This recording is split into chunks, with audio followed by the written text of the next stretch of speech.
and tariff fears directly impacting the market. What do you say? Look, this president's a businessman. He's a negotiator, not in his career in politics and his career in business. And what has been the end result of that? Improvements for the American people.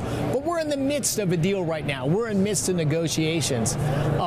Trump is fighting every day to make conditions, business conditions, cost of living conditions better for Americans. I think that's the trajectory we're on, but you've always got uncertainty on the road there. There's pain for gain, right? But like how long that pain lasts for, it can be really tricky, particularly when we're trying to actually invest. Yeah, look, he's got two big goals on trade. Number one, we've heard about, I don't think it's been talked about enough, is look, 100,000 or more premature deaths of mostly young Americans from fentanyl. He's massively motivated by that. Anyone who's been touched by a friend or a family friend that's seen a death from fentanyl, this is just heartbreaking. So he's trying to work with both of our neighbor to the south and our neighbor to the north to how can we go as far as we can to shut down the trafficking in fentanyl. I think it's hard to go too far in that direction.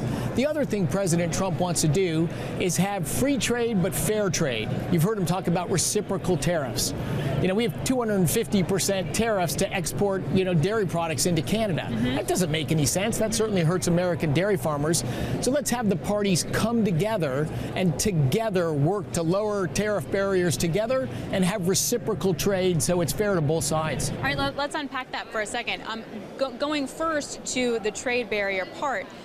Just example, when you have a tax and a tariff on Canadian imports of oil, won't that actually hurt consumers? Because all of a sudden you're going to have refiner margins are going to plummet, then you're going to have higher gasoline prices. Every analyst on the street is saying that. They might be wrong. They might be wrong. Right? What if they're right?